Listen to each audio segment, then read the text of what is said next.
les uns les autres. Message du 15 mars 2025. J'entends la voix de mon doux Jésus qui m'appelle.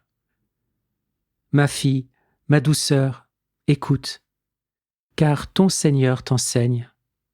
Sois attentive, car mes paroles sont les joyaux de l'âme. À cet instant résonne en moi le verset si connu de l'Évangile selon saint Jean, chapitre 13, verset 34. Je vous donne un commandement nouveau. Aimez-vous les uns les autres. Comme je vous ai aimé, vous aussi, aimez-vous les uns les autres. À ceci, on reconnaîtra que vous êtes mes disciples, si vous avez de l'amour les uns pour les autres. Comment, Seigneur, comment pourrais-je décrire et témoigner par des mots l'embrasement de ton sacré cœur alors que tu entends ce verset? Mais Jésus m'interrompt. Ma fille, il est vrai que mon sacré cœur s'embrase d'une grande joie lorsqu'est lu et médité ce verset. Avec lui, je donne non pas un conseil, mais un commandement, disant ainsi son importance pour toutes les générations. C'est dans l'écrin de ces mots que j'ai déposé le suc de l'enseignement divin que je suis venu porter au monde. Mais quel est ce suc, cette sève qui porte la vie? Il est l'amour, ma fille. Et tout en me fixant, sa voix martèle gravement.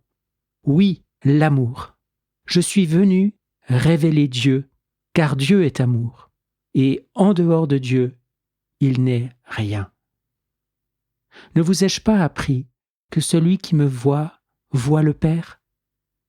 Et l'homme, enfant de l'amour, créé par amour, doit connaître à nouveau l'amour, pour retrouver le prodige de sa nature, sa place et sa vocation au cœur de la création. L'homme a été créé pour aimer comme j'aime. Alors pour qu'il retrouve ce qu'il a perdu, je suis venu aimer devant lui, pour lui, avec lui.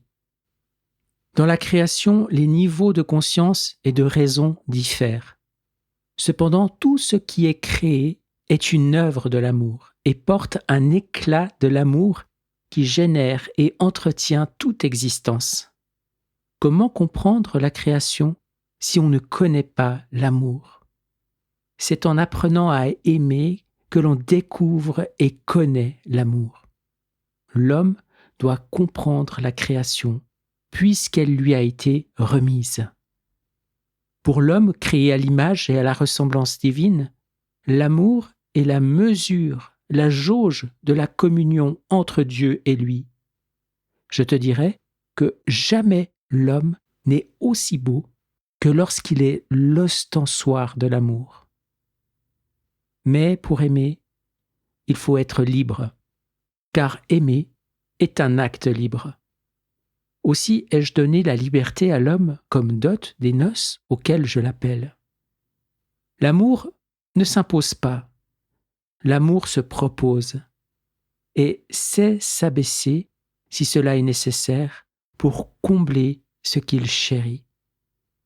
Nous, très sainte Trinité, avons créé l'homme capable d'intimité pure et innocente avec son Créateur, afin qu'il puisse simplement et librement s'approprier l'amour, non pour le conserver pour lui, mais pour aimer comme l'amour aime, pour vivre d'amour. Et en aimant comme aime l'amour, ses actes, ses pensées, ses désirs forment tous des accords parfaits avec le mouvement de l'amour. Finalement, aimer en vérité crée une harmonie parfaite avec le Créateur. Et cette consonance étend la vie divine en chaque sphère de la création. Oh, comme est belle l'âme qui aime comme j'aime!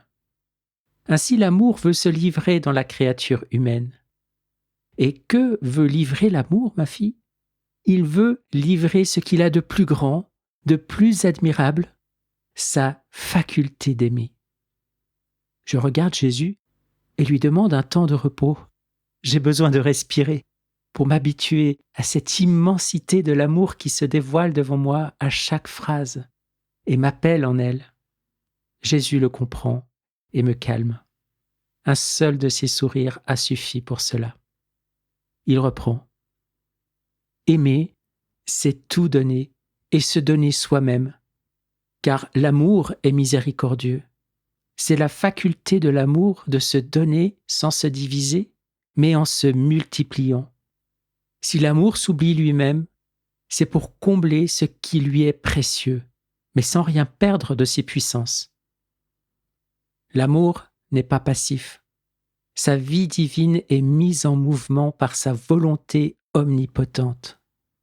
Lorsque vous aimez et voulez aimer comme j'aime, dans la divine volonté, vous devenez la demeure chérie de l'amour. Car en vous, il retrouve ses perfections. Vous êtes alors pleinement illuminé des merveilles divines autant que votre capacité vous permet de les recevoir.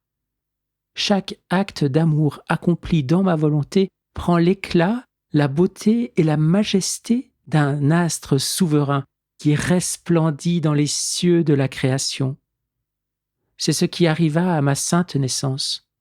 Une nouvelle étoile plus brillante que toutes les autres apparut dans le ciel.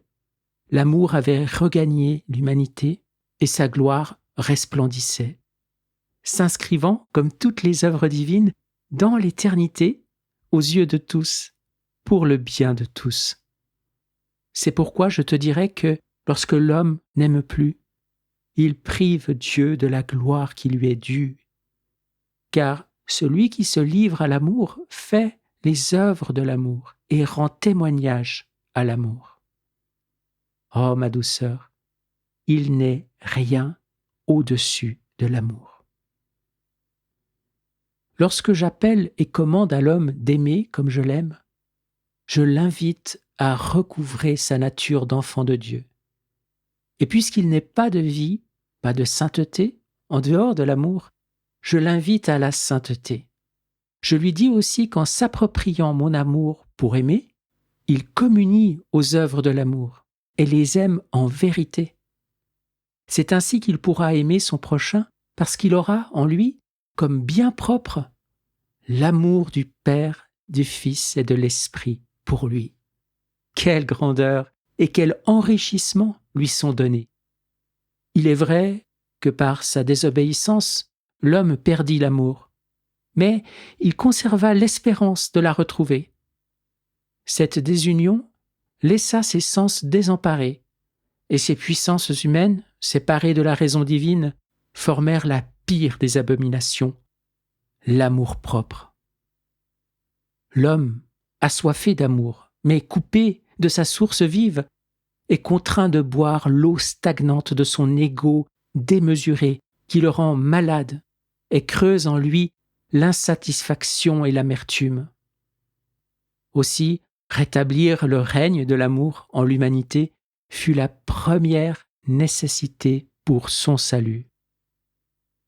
Ma fille, ma douceur, tu l'auras compris, moi je suis venu au milieu de vous pour servir l'amour, et j'ai revêtu pour cela le vêtement de l'humilité. Car on ne peut aimer en dehors de l'humilité. On ne peut aimer si l'on n'accueille pas sa sœur jumelle, la charité. Ah, comme sont puissantes ces deux forces divines qui renversent toute présomption en faisant miroiter de toutes parts la lumière de la vérité. Elles anéantissent la superbe qui éteint l'amour dans le cœur et la raison. Enfin, ma fille, ma douceur, par ce verset, il s'agit bien d'apprendre à aimer, non pas comme l'homme le voudrait, avec sa volonté propre, car on ne demande pas à un aveugle de conduire un autre aveugle, mais de laisser ma volonté prendre en son sein l'âme et lui redonner son héritage.